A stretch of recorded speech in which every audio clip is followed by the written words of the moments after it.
नमस्कार साथियों, मैं जितेंद्र माली। साथियों, राजस्थान की राजनीति इस समय गरमाई हुई है।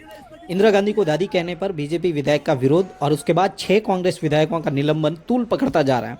आज राजस्थान विधानसभा में प्रदेश कांग्रेस चीफ गोविंद सिंह डोटासरा के कुछ शब्द स्पीकर वासुदेव देवनानी को अनुचित लगे। उन्होंने कहा कि डोटासरा द्वारा सदन में इस्तेमाल किए गए शब्द कुर्सी के लिए अपमानजनक है। उन्होंने कहा कि वह कभी भी पक्षपाती नहीं थे और फिर भी अगर अनुचित शब्दों का इस्तेमाल किया गया तो यह अच्छा नहीं है। पूर्व प्रधानमंत्री इंदिरा गांधी पर अविनाश गहलोत की हालिया टिप्पणी को लेकर राज्य विधानसभा में गतिरोध के बीच सोमवार को डोटासरा ने सदन में देवनानी के खिलाफ कथित तौर पर अपमानजनक टिप्पणी की थी।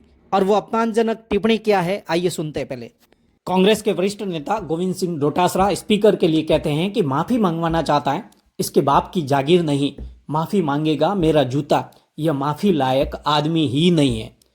कक्ष में आश्वासन दिया था, फिर भी यहाँ सदन चलाने आ गया। यहाँ आकर नियम 295 पढ़वा रहा है, यह अभी इसका 295 पढ़वा देता हूँ।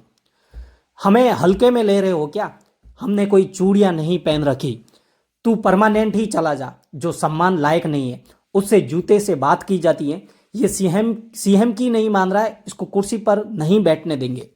तो वहीं डोटासरा की टिप्पणी का जिक्र करते हुए देवनानी ने कहा कि मैं किसी पार्टी के प्रदेश अध्यक्ष के भाषण के शब्दों को दोहरा नहीं सकता, हर किसी ने उन्हें अखबारों में पढ़ा है।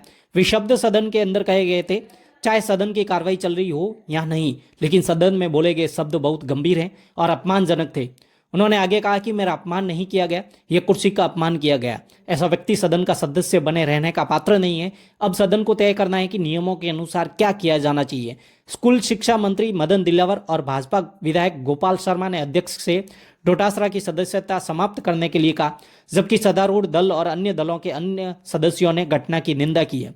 इसी बीच राज्य के मंत्री अविनाश गहलोत की इंदिरा गांधी पर टिप्पणी को लेकर मंगलवार को राजस्थान विधानसभा में गतिरोध जारी रहा, क्योंकि 6 निलंबित कांग्रेस विधायकों को विधानसभा में प्रवेश करने की अनुमति नहीं दी गई। निलंबित विधायकों का समर्थन करने के लिए कांग्रेस के अन्य विधायकों ने भी सदन में प्रवेश करने से परहेज किया और विधानसभा परिसर के बाहर धरना दिया, नारे लगाए।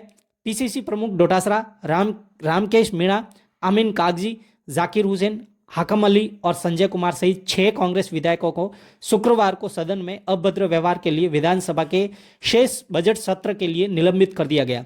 इसी बीच कांग्रेस के बहिष्कार के बीच सदन में प्रश्नकाल जारी रहा। मंत्री की टिप्पणी और अभी तक कार्रवाई से नहीं हटाया गया और मंत्री ने आज तक माफी नहीं मांगी। हम अभी भी अपनी मांग पर कायम है, टिप्पणियों को हटा दिया जाए और मंत्री माफी मांगे। सदन को सुचारू रूप से काम करना चाहिए। मुख्यमंत्री वसुंधरा राजे, किरोड़ीलाल मीणा विधानसभा अध्यक्ष के बीच आंतरिक संघर्ष के कारण वे राज्य के लोगों के मुद्दे को छिपाना चाहते हैं। गृह राज्य मंत्री जवाहर सिंह बेड़म ने संवाददाताओं से कहा कि गतिरोध को समाप्त करने के लिए निरंतर प्रयास किए जा रहे हैं।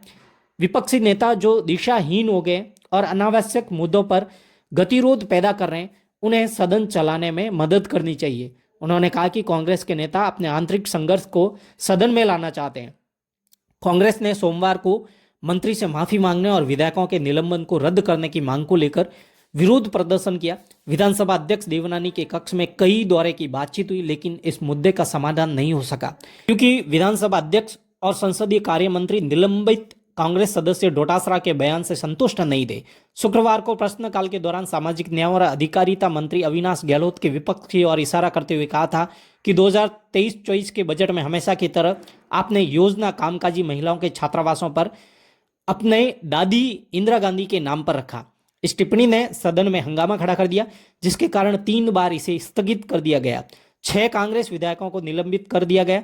मंत्री से माफी मांगने और निलंबन को रद्द करने की मांग करते हुए कांग्रेस विधायकों ने विधानसभा में धरना शुरू कर दिया। देश के हित में मेरे स्वयं विवेक से यह तय किया कि कोई बात नहीं, मंत्री बोल देगा कि मेरा ये बयान अवांछित था, मैं वापस लेता हूं, मैं खेद प्रकट करता हूं, मैं माफी मांगता हूं, तो मैं भी कह दूंगा कि मैं आक्रोश में एक्सपेंस कराने के लिए वहां तक गया, वो भी खेद प्रकट करता हूं, कोई दिक्कत नहीं।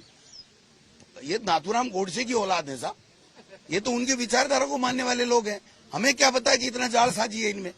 आप बताइए कि जिस मंत्री के गलत बयान से जो गतिरोध हुआ और जब सेटलमेंट क्या हुआ, ये हुआ क्या कि हम कान पकड़ के माफी मांगेंगे और वो हम पे हुक्म चलाएंगे?